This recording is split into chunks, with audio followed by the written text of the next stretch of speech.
आज income tax return filing के हवाले से हम डिस्कस करने जा रहे हैं, जिसमें सैलरीड पर्सन की इनकम प्लस अगर उसको कोई प्रॉपर्टी से रेंटल इनकम आ रही है वो, प्लस अगर कोई बैंक से प्रॉफिट अर्न कर रहा है वो। अच्छा, सैलरीड पर्सन के हवाले से ओनली सैलरीड इनकम जो है उस हवाले से वीडियो में डिटेल में अपलोड कर चुका हूँ, जिसके 3 पार्ट हैं। ठीक है, तो अगर आपने वो नहीं देखा तो फर्स्ट आप वो जाके देखिएगा, ताकि उसमें डिटेल्स में चीज़ें डिस्कस की हुई हैं कि टैक्स की एडजस्टमेंट्स किस तरह करनी है, क्या करना है, स्टार्ट टू एंड डिस्कस किया है। नीचे डिस्क्रिप्शन में लिंक ऐड कर दूंगा, वो पहले देखिएगा आप। फर्दर अगर आपको कन्फ्यूजन हो तो फिर मैंने इंडिविजुअल अगर प्रॉफिट, बैंक प्रॉफिट के हवाले से इनकम टैक्स रिटर्न है उसको इंडिविजुअली अपलोड किया है, वो नीचे लिंक ऐड कर दूंगा, वो देखिएगा। अच्छा, फिर डिमांड ये आ रही थी कि रेंटल, बहुत से लोग हैं जिनकी प्रॉपर्टीज़ हैं, उन्होंने रेंट के ऊपर जो है वो दी हुई हैं लोगों को, उनको रेंटल इनकम जो है वो आ रही है। अब वो इसमें कंफ्यूज हैं कि उनको रेंटल इनकम जो है वो इनकम टैक्स रिटर्न में उसको किस तरह से ट्रीट करना है। तो आज इंशाल्लाह कोशिश करेंगे कि उनकी मुश्किलें जो हैं वो दूर हो सकें और अपने रिटर्न को इजीली फाइल कर सकें। अच्छा, अब है ये कि एक सैलरी पर्सन है, एक सैलरीड पर्सन है जो सैलरी से भी इनकम अर्न कर रहा है, रेंट के ऊपर उसने प्रॉपर्टी दी है वहाँ से भी इनकम उसको आ रही है, प्लस उसने बैंक में सेविंग अकाउंट खुलवाया हुआ है, उसकी बैंक भी उसको प्रॉफिट दे रहा है। अच्छा, अब इन तीनों केस में ये मल्टीपल इनकम्स हो गई, इस केस में हम इनकम टैक्स रिटर्न फाइल किस तरह करें उसके ऊपर आज स्टार्ट टू एंड डिस्कस करेंगे। अस्सलाम वालेकुम गाइस। अच्छा, जैसे कि मैं इंट्रो में बता चुका हूँ, multiple income tax return filing के हवाले से आज वीडियो गाइड आपके साथ हम जो है वो डिस्कस कर रहे हैं। अब स्टार्ट करते हैं। देखें, इनकम फ्रॉम सैलरी 6.5 लाख रुपए साल की वो अर्न कर रहा है। अच्छा, उसके बाद रेंटल इनकम जो है 10 लाख रुपए सालाना वो अर्न कर रहा है। फिर income from other source, profit on debt, जैसे आप बैंक प्रॉफिट कह लें, लाख रुपए उसको साल का मिला है। टोटल उसकी इनकम बनी 17,50,000। अच्छा, पहले मैं आपको यहाँ पे थोड़ी सी कैलकुलेशन इनकम का थोड़ा सा ओवरव्यू बता दूँ, आपके साथ शेयर कर लूँ, फिर हम रिटर्न फॉर्म पे चलेंगे ताकि आप इजीली चीज़ों को समझ सकें। अच्छा, टोटल इनकम बनी 17,50,000। अच्छा, अब इस इनकम के ऊपर इनकम टैक्स की कैलकुलेशन किस तरह से करनी है? क्या आप तीनों इनकम को सम अप करके और स्लैब्स अप्लाई कर दें? अब जब स्लैब्स अप्लाई करने करने पर आएंगे तो स्लैब्स दो तरह के हैं, एक सैलरीड पर्सन के स्लैब्स हैं और एक इंडिविजुअल और यूपी के स्लैब्स हैं। ठीक है, तो अब स्लैब, उसमें कंफ्यूजन, स्लैब्स को कौन से अप्लाई करें, सैलरीड की अप्लाई करें या फिर इंडिविजुअल और यूपी के अप्लाई करें। ठीक है, अच्छा, उसके बाद फिर टैक्स कैलकुलेट किस तरह होगा। अच्छा, वो सारी कन्फ्यूजन आपकी इस वीडियो गाइड में इंशाल्लाह कोशिश करेंगे कि दूर हो सकें। अच्छा, अब आपने करना क्या है, पहले मैं आपको यहाँ पे ओवरव्यू मैकेनिज्म बता दूँ कि इसको टैक्स का ट्रीटमेंट किस तरह होगा, उसके बाद हम रिटर्न फॉर्म पर चले जाएंगे और आपको रिटर्न फाइल करना सिखाएंगे कि किस तरह से income tax return multiple incomes जो ये आपके सामने नज़र आ रही है किस तरह से फाइल हो सकेगी। अच्छा, सबसे पहले सैलरी इनकम की बात करते हैं। 6.5 लाख रुपए सालाना सैलरी इनकम है। सैलरी अगर 6.5 लाख रुपए साल की है तो सालाना 6 लाख तक अगर आपकी सैलरी है तो वो एग्जेम्प्ट है। 6 लाख से ऊपर आपकी सैलरी इनकम के ऊपर टैक्स लगता है। आप उसको किस तरह से देखेंगे, टैक्स कार्ड में आए, यहाँ पे आप लिखें सैलरी, सैलरी के स्लैब्स आ गए, 149 सेक्शन सैलरी के स्लैब्स आ गए। अच्छा, अब where taxable income does not exceed 6 lakh, 6 lakh, zero. अगर 6 लाख से बढ़ती है तो 5% है एक्सीडिंग 6 लाख अमाउंट के ऊपर। अच्छा, अब आप यहाँ पर आए वापस, आपने क्या करना है, सिंपल 6 लाख से ऊपर 50,000 हो रहा है तो 50,000 मल्टीप्लाई बाय 5% था, 2,500 बना, 2,500 यहाँ पर आ गया। ठीक है, अच्छा, ये आपने सैलरी का टैक्स कैलकुलेट कर लिया। ठीक है, ये बना 2,500 रुपये। अच्छा, अब आ जाए रेंटल इनकम के ऊपर आपने प्रॉपर्टी रेंट पे दी हुई है, वहां से आपको रेंटल इनकम आ रही है, उसको किस तरह से ट्रीट करना है। 10 लाख रुपए सालाना है। अच्छा, अब आप वापस यहाँ पर आए और यहाँ लिखें टैक्स कार्ड में प्रॉपर्टी 155 इनकम फ्रॉम प्रॉपर्टी, ये प्रॉपर्टी के रेट आ गए। अच्छा, इसको थोड़ा सा आप समझने की कोशिश कीजिएगा, थोड़ा सा ट्रिकी पार्ट है। अगर आपकी रेंटल इनकम सालाना 2 लाख रुपए है तो उस पर कोई टैक्स नहीं है, ठीक है। अगर 2 लाख से एक्सीड करती है तो उस पर 5% टैक्स है, 6 लाख तक, 6 लाख से एक्सीड ना हो। इस केस में क्या है, हमारे पास 10 लाख की इनकम है, हम किस स्लैब में फॉल करते हैं, हम इस स्लैब में फॉल करते हैं। अच्छा, अब होगा क्या, आपने अगर अपनी प्रॉपर्टी किसी को रेंट पे दी है तो नॉर्मली यहाँ पे होता ये है कि जो, मिसाल के तौर पे अगर इसको मैं डिवाइड करूँ 12 से, तो ये 83,333 अराउंड 84,000 जो है वो आप रेंट लगा लें। तो नॉर्मली क्या होता है कि हमारी टैक्स कंप्लाइंसेस इंडिविजुअल बेस के ऊपर इतनी जो है वो प्रॉपर नहीं है, तो हम जब किसी को रेंट पे करते हैं तो हम कैश में भी पे कर देते हैं, अगर चेक भी पे करते हैं तो हम उस पर टैक्स विदहोल्ड नहीं करते, ठीक है। अच्छा, अगर कोई विदहोल्डिंग एजेंट है तो वो तो टैक्स विदहोल्ड करेगा, और अगर कोई विदहोल्डिंग एजेंट नहीं है तो वो टैक्स विदहोल्ड नहीं करेगा, ठीक है। तो फिर आपको उस इनकम के ऊपर अपने टैक्स की पेमेंट करनी पड़ेगी, ठीक है। अब आप उस इनकम को, जो रेंटल इनकम के ऊपर टैक्स किस तरह से चार्ज करेंगे, वो आपके साथ शेयर करते हैं। अब 10 लाख रुपए आपको साल की रेंटल इनकम आई, आपने विदहोल्डिंग टैक्स कार्ड में आना है। ये स्लैब जो मैं आपको बता रहा हूँ, ये आप जो है वो फिक्र नहीं कीजिएगा, ये जो विदहोल्डिंग टैक्स कार्ड, ये जो रेट्स हैं, नीचे लिंक ऐड कर दूंगा, वहाँ से आप इसको गो थ्रू कर सकते हैं, आप डाउनलोड भी कर सकते हैं इसको, ठीक है। अब आपने क्या करना है कि जो रेंट अगर 6 लाख तक था तो 20,000 रुपये प्लस 4 लाख की, 6 लाख से ऊपर है और 10 लाख तक है तो उस पर 10% है। तो आपने कैलकुलेट किस तरह करना है, 20,000 तो 6 लाख पे लगा लें आप, कंपल जो है वो फिक्स, और 6 लाख से ऊपर पे जो है वो 4 लाख बना, तो 4 लाख पे आपका 10% जो है वो टैक्स बन रहा है। ये देखिए, 4 लाख से बट डज नॉट एक्सीड, ये 20,000 plus 10% of the gross exceeding 6 lakh, 6 lakh से ऊपर 10 लाख तक 4 लाख बना तो 10% टैक्स है, तो 4 लाख, फिर 10% और 20,000 फिक्स था, तो कितना बना टोटल, 60,000 रुपये, 60,000 रुपये ये आ गया, ठीक है। ये आपने कैलकुलेट कर लिया। अच्छा, रेंटल इनकम का टैक्स का आपने ट्रीटमेंट देखा किस तरह से कैलकुलेट किया। अच्छा, फिर मैं दोबारा जो आपके साथ शेयर करता हूँ रेंटल इनकम के हवाले से, क्योंकि थोड़ा सा कन्फ्यूजन जो है वो क्रिएट हो सकती है और कन्फ्यूज ही पार्ट है। रेंटल इनकम को आपने ट्रीट किस तरह करना है, आपने ऐसा नहीं करना कि अपनी 6.5 लाख रुपए की इनकम में, सैलरी में आपने रेंटल इनकम भी ऐड किया और स्लैब लगा दिए। तो माइट भी पॉसिबल कि आपका टैक्स ज़्यादा भी आ सके या कम भी आ सके, वो चेक करना पड़ेगा, लेकिन actual treatment salary individual treat होगी और income from property individually treat होगी, ठीक है। इस चीज़ को आपने मेक श्योर करना है कि रेंटल इनकम का जो मैंने आपको प्रोसीजर बताया, आपको इस विदहोल्डिंग टैक्स कार्ड पर आके इस तरह से आपको अपनी इनकम को ट्रीट करना है और टैक्स करना है। अच्छा, 2 लाख रुपए तक अगर आपका सालाना रेंट है तो एग्जेम्प्ट है, उस पर कोई टैक्स नहीं है। अच्छा,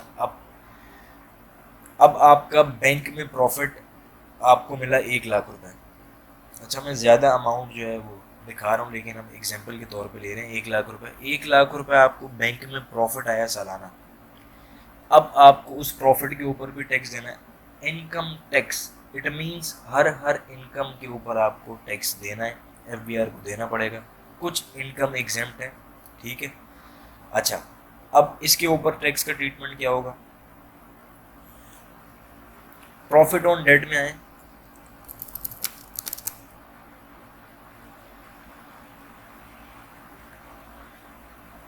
ये आप देख रहे हैं बैंकिंग कंपनी, अगर आपका प्रॉफिट 5 लाख तक है तो 10% बैंक डिडक्ट करेगा, वरना फिर 15%। तो सिंपल आपने क्या करना है, 1 लाख पर बैंक तो आपका 10% डिडक्ट करेगा, लेकिन आपने बैंक प्रॉफिट के ऊपर जो आपका प्रॉफिट है उस पर 15% टैक्स की पेमेंट करनी है, जो कि फिक्स रेट है। इस हवाले से वीडियो में अपलोड कर चुका हूँ रिसेंटली, ठीक है, कि इंडिविजुअली प्रॉफिट ऑन डेट में लोग कंफ्यूज थे, कि डिटेल में उसमें जो है वो मैं वीडियो गाइड जो है वो शेयर कर चुका हूँ, आप उसको गो थ्रू कर लीजिएगा, ठीक है, तो आपकी मजीद कन्फ्यूजन जो है वो दूर हो जाएगी। अच्छा, इस पे रेट है 15% टैक्स का, तो 15% आपने रेट लगाया और कैलकुलेट कर लिया। अच्छा, टोटल आपकी इनकम बनी 17,50,000, टैक्स आपका टोटल बना 77,500। हम ये भी कर सकते थे, आप लोग अगर इंडिविजुअली सोचे तो आप लोग सिंपल क्या करते, आप लोग अगर अपनी इनकम को कैलकुलेट करते, सम अप करते, इसके ऊपर स्लैब लगाते 17,50,000 के ऊपर, और टैक्स यहाँ तो ज़्यादा भर देते यहाँ कम भर देते, ठीक है। और फिर आपको रिटर्न्स में जाते हैं, वहाँ क्योंकि डिफ़ॉल्ट फार्मूलाज लगे हुए हैं, तो फिर वहाँ पे भी कंफ्यूज होते हैं आप। अच्छा, तो इसका टैक्स का ट्रीटमेंट इंडिविजुअली होगा, जिस तरह मैंने आपके साथ अभी शेयर किया। मैं उम्मीद करता हूँ कि इस क्राइटेरिया या इस सिचुएशन के ऊपर आपकी कंफ्यूजन जो है वो दूर हो चुकी होंगी। इंडिविजुअली हमने टैक्स को कैलकुलेट किया रेट के हिसाब से जो कि हमें गिवन है।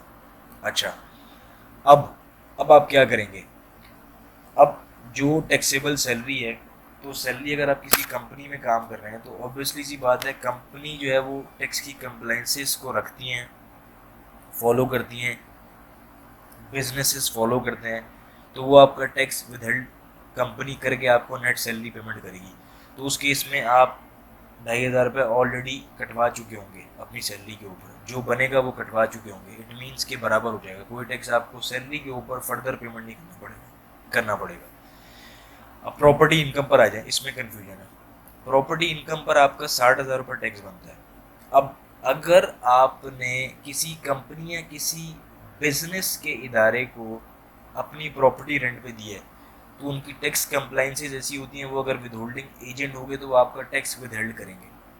तो उस केस में आप भी और जो विद होल्ड वो करेगा टैक्स वो भी सेम हो जाएगा, तो कोई लाइबिलिटी नहीं आएगी। बट अगर कोई आम जो बिजनेस पर्सन नहीं है, आम कोई रेजिडेंशियल आपकी प्रॉपर्टी है और उन्होंने वो विद होल्डिंग एजेंट नहीं है, उनके ऊपर कोई टैक्स कंप्लाइंसेस नहीं है अगर, या उनको नॉलेज नहीं है, तो आपका टैक्स विद नहीं करेगा, आपको पूरे का पूरा 10 लाख रुपये दे देगा।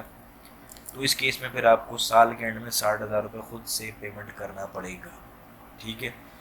अच्छा, उसके केस में प्रॉफिट ऑन डेट में आपने यहाँ 15% टैक्स से 15,000 बनता था, बैंक आपका 10% काट रहा है, तो 10% आपने पे किया होगा, फर्दर इसमें से 5,000 रुपये आपको मजीद पे करना पड़ेगा।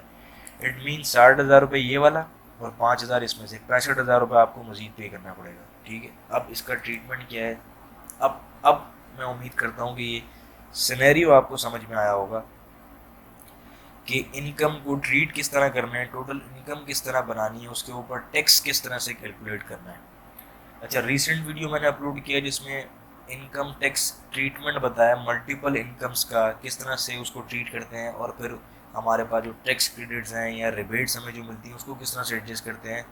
तो वो थोड़ा डिटेल में आप उसको गो थ्रू कीजिएगा, हम यहाँ पे डिटेल में उस हवाले से डिस्कस नहीं कर रहे हैं, हम रिटर्न पर्सपेक्टिव से यहाँ पे डिस्कस कर रहे हैं इनकम टैक्स रिटर्न के हवाले से। अच्छा, अब आ जाए रिटर्न फॉर्म में। जब आप रिटर्न फॉर्म में आ जाएंगे, सबसे पहले आपको क्या करना है, अच्छा ये हम आ गए अब रिटर्न फॉर्म में। सबसे पहले आपको क्या करना है, आपको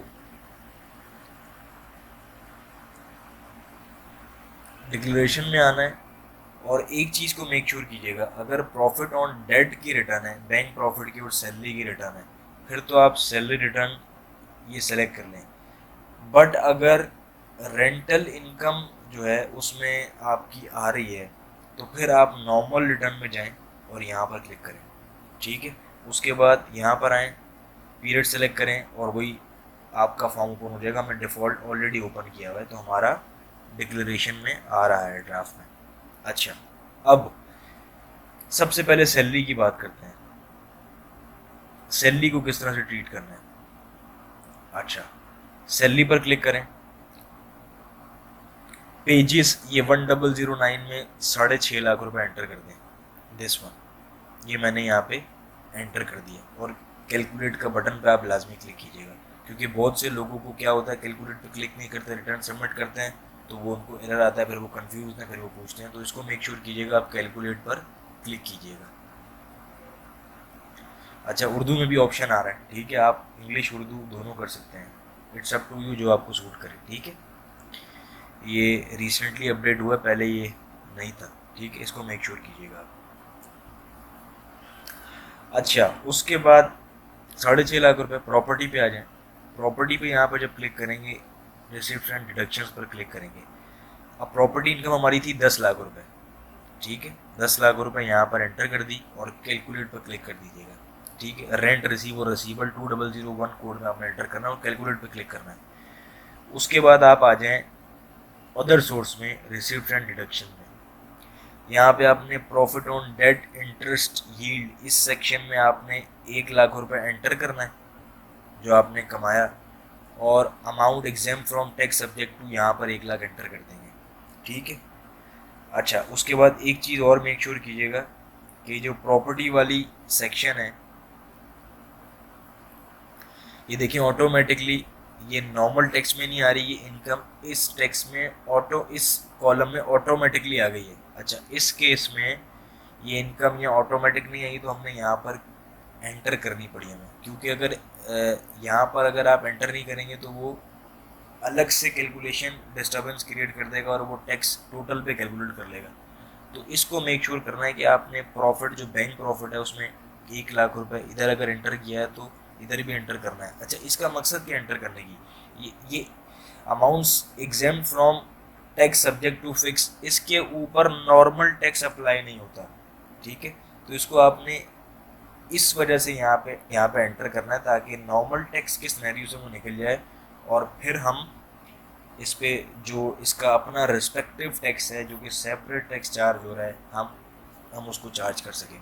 अच्छा, फिर आपने क्या करना है, आपने तीनों इनकम्स जो अपनी एंटर कर दी, 17,50,000 रुपये, ठीक है। 1 लाख रुपए अदर सोर्स में प्रॉफिट ऑन डेट में, 10 लाख प्रॉपर्टी में, 6.5 लाख सैलरी में। अब आपने टैक्स चार्जेबल पेमेंट के कॉलम में आना है और कंप्यूटेशन पर क्लिक करना है, और यहाँ पर एक बार कैलकुलेट पर लाजमी क्लिक कीजिएगा। अब मैं आपको ये चीज़ समझाता हूँ, ये मेन फॉर्म है टैक्स कैलकुलेशन का, इसमें आपको मेक श्योर करना है 6.5 लाख रुपए की सैलरी इनकम थी, जो कि सब्जेक्ट टू नॉर्मल टैक्स थी। इट मीन्स कि इसके ऊपर स्लैब्स अप्लाई होते हैं सैलरीड के, ठीक है। इनकम फ्रॉम प्रॉपर्टी 10 लाख रुपए, amount exempt from normal tax नहीं, ये फिक्स्ड और फाइनल टैक्स या सेपरेट टैक्स में फॉल करती है, इसलिए वो यहाँ दिखा दिया। और income from other source profit on debt, उसको भी यहाँ दिखा दिया और यहाँ आ गया, और यहाँ पे देखें नॉर्मल टैक्स में 0 आ रही है इनकम। अच्छा, अब आपकी जो टोटल इनकम नॉर्मल टैक्स के हिसाब से चार्जेबल है वो 6.5 लाख रुपए, दिस वन।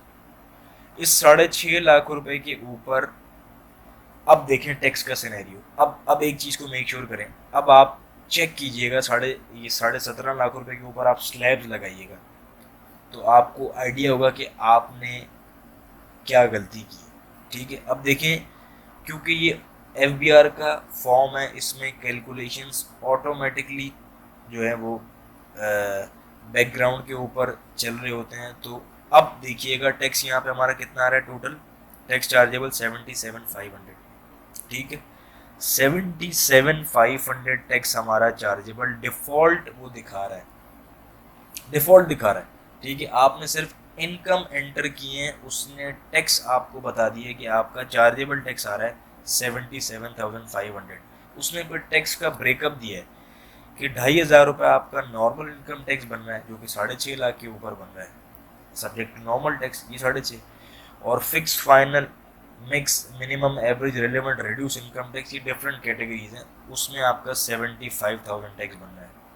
इसको मिलाएंगे तो 77,500 आपका टैक्स चार्जेबल आ रहा है, और 77,500 हम अगर यहाँ पर आए तो हमारा भी 77,500 आ रहा है।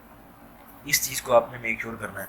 अगर मैं यहाँ पे टोटल फॉर्मूला एंटर करता, स्लैब्स अप्लाई करता, तो मेरा टैक्स पॉसिबल था कि या तो ज़्यादा आता है या कम आता है, फिर आप कंफ्यूज होते हैं कि यार यहाँ पर ये टैक्स किस तरह आ रहा है, हमने किस तरह निकाला है। तो इसका ट्रीटमेंट जो मैंने आपके साथ शेयर किया इंडिविजुअली वो ये है। अच्छा, अब आपने क्या करना है, अब टैक्स की एडजस्टमेंट कैसे करनी है। जो ऑलरेडी आपने टैक्स डिडक्ट या पेमेंट किया हुआ है या डिडक्ट करवाया हुआ है, सैलरी के केस में आए एडजस्टेबल टैक्स में। अच्छा, salary of employ under section 149, यहाँ पे आपने 2,500 रुपये एंटर करके कैलकुलेट पर क्लिक कर देना है। ठीक है, वापस कंप्यूटेशन पर आए, कैलकुलेट पर क्लिक करें। अच्छा, एक चीज़ मैंने यहाँ टैक्स एंटर किया हुआ उसको हम हटा लें ताकि मैं आपको दिखा सकूं कि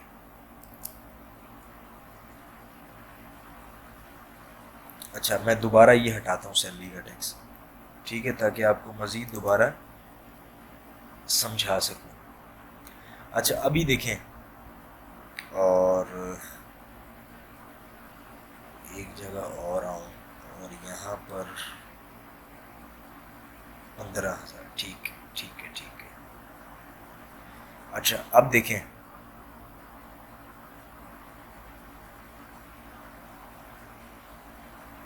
अच्छा अब देखें, मेरा टैक्स बनता है 77,500। ठीक है, मैंने अभी कोई विद होल्डिंग टैक्स एंटर नहीं किया, मेरा टैक्स एडमिटेड आ रहा है 77,500 दिस वन। ठीक है, इट मीन्स कि अगर मैं ये टैक्स पे करूँगा तो मैं इनकम टैक्स रिटर्न को सबमिट कर सकता हूँ, चालान के थ्रू पे करूँगा एडमिटेड इनकम टैक्स। ठीक है, अब वो किस तरह से चालान क्रिएट करते हैं, नीचे लिंक ऐड कर दूंगा, एडमिटेड इनकम टैक्स का चालान किस तरह से क्रिएट करके पेमेंट करते हैं। तो अगर आपका एडमिटेड इनकम टैक्स आ जाए तो आपको वो पेमेंट करना पड़ेगा, अदरवाइज आपकी इनकम टैक्स रिटर्न सबमिट नहीं होगी। अच्छा, अब जो जो टैक्स हमने डिडक्ट करवाए हैं, विदहेल्ड करवाए हैं, उसको एंटर करना है, वरना हमें एक्सेस टैक्स पे करना पड़ेगा। सबसे पहले सैलरी को डिस्कस करते हैं, एडजस्टेबल टैक्सेस में क्लिक करें, 149 सैलरी में यहाँ पर आएँ और टैक्स कलेक्टेड या डिडक्टेड, क्योंकि हमने टैक्स डिडक्ट करवाया तो यहाँ लिखेंगे 2,500 जो हमने डिडक्ट करवाया पूरा। कैलकुलेट पर क्लिक करेंगे, वापस कंप्यूटेशन पर आएंगे, कैलकुलेट पर क्लिक करेंगे, 75,000 टैक्स आ गया हमारा। इट मीन्स विद होल्डिंग हमने 2,500 रुपये करवा ली, सैलरी का tax withheld automatically already pay कर दिया, तो अब 75 this one we have to pay further. तो फिर आप अगर आपने प्रॉफिट ऑन डेट, क्योंकि बैंक देगा तो वो तो टैक्स आपने पे किया ही होगा 10%, फर्दर आपको प्रॉपर्टी इनकम के ऊपर अगर आपने कोई टैक्स पे नहीं किया वो करना पड़ेगा। अच्छा, बैंक प्रॉफिट पे आ जाए, बैंक प्रॉफिट में आए और ये ऑटोमेटिकली यहाँ देखें दिखा रहा है। ठीक है, अच्छा अब आपने क्या करना है, यहाँ पे आपने ऐड करना है अपना बैंक और अकाउंट नंबर। ठीक है, सिंपल प्लस पे क्लिक करके और यहाँ पे आपने रिसिप्ट वैल्यू प्रॉफिट की एंटर करके आपने सिंपल क्या करना है, दिखाना है कि मैंने भाई 10,000 रुपये पे कर दिया और कैलकुलेट पर क्लिक कर दीजिएगा। अच्छा, 10,000 क्यों पे किया, 15,000 है तो 10,000 इसलिए क्योंकि 10% बैंक विदहेल्ड करता है, एक्चुअल लाइबिलिटी 15% की है, तो 5% आपको मजीद पे करना पड़ता है अपनी जेब से। ठीक है, अच्छा वापस आए कंप्यूटेशन, कैलकुलेट पर क्लिक करें, अब देखें 65,000 आ गया। इस केस में कितना आ रहा था, 65,000। क्या हुआ, सैलरी का टैक्स पे किया, बैंक प्रॉफिट के ऊपर 10,000 टैक्स पे किया, 65,000 की लाइबिलिटी थी। अब 65,000 हमें पे करना पड़ेगा। क्यों पे करना पड़ेगा, अगर हमने अपना प्रॉपर्टी के ऊपर अगर कोई टैक्स विदहेल्ड नहीं करवाया तो हमें ये 60,000 और प्लस 5,000 रुपये की जो बैंक प्रॉफिट का जो टैक्स था 15 था, हमने 10 कटवाया था, तो ये पे करना पड़ेगा। अब हमें क्या करना पड़ेगा, हमें वापस यहाँ पर आना पड़ेगा और पहले जाके एडमिटेड इनकम टैक्स का चालान क्रिएट करके पेमेंट करवानी पड़ेगी। लिंक ऐड कर दूंगा डिस्क्रिप्शन में, एडमिटेड इनकम टैक्स किस तरह से चालान क्रिएट करते हैं और पेमेंट किस तरह करते हैं, ऑलरेडी इस पर वीडियो अपलोड हुई हुई है, वो आप देख लीजिएगा। और जब आप ये पे करेंगे फिर चालान लोड करके फिर आप पेमेंट कर सकेंगे यहाँ पे, इसको मेक श्योर कीजिएगा, अदरवाइज आप इनकम टैक्स रिटर्न को सबमिट नहीं कर पाएंगे। अच्छा, अज्यूम करें कि आपने जिसको अपना प्रॉपर्टी दी है उसने आपका टैक्स विदहेल्ड कर लिया प्रॉपर्टी के ऊपर, फिर आप वापस यहाँ पर आएँ एडजस्टेबल टैक्सेस में, फिक्स टैक्सेस में प्रॉपर्टी सर्च कर लें।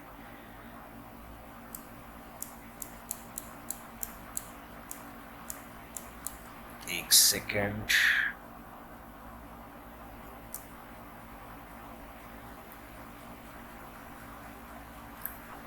अच्छा यहाँ पर आप लिख लें यहाँ पर 60,000 और कैलकुलेट पर क्लिक करें। वापस कंप्यूटेशन पर आए, कैलकुलेट पर क्लिक करें, 5,000 आ गया, 72,500 रुपये, 72,500 आपने डिडक्ट करवा लिया। अब 5,000 रुपये आपने पे करना है। ये कौन सा पे करना है? ये डिफरेंस जो बैंक प्रॉफिट का था। ये तो ऑब्वियसली सी बात है, बैंक ने आपका डिडक्ट ही 10% किया होगा, तो आपको 15% पे करना है। तो ये आपको 5,000 रुपये लाजमी पे करना है अगर आपका बैंक प्रॉफिट जो है वो सिनेरियो आ रहा है। अगर आपकी सैलरी इनकम और रेंटल इनकम आ रही है तो उस केस में तो आप विद होल्डिंग दिखा के, अगर विद हेल्ड किया है तो आप रिटर्न फाइल कर देंगे। बट अगर प्रॉफिट ऑन डेट का सिनेरियो है तो फिर आपको फर्दर 5% तो लाजमी पे करना है, ठीक है, और चलान क्रिएट करके, अदरवाइज आपकी रिटर्न सबमिट नहीं होगी। तो ये पूरा प्रोसीजर था। अच्छा, उसके बाद फिर लोग बहुत से वेल्थ स्टेटमेंट में कंफ्यूज होते हैं कि सर वेल्थ स्टेटमेंट जो है वो किस तरह से फाइल करनी है, उसमें इनकम किस तरह दिखानी है, आउटफ्लोज किस तरह दिखाने हैं, इनफ्लोज किस तरह दिखाने हैं।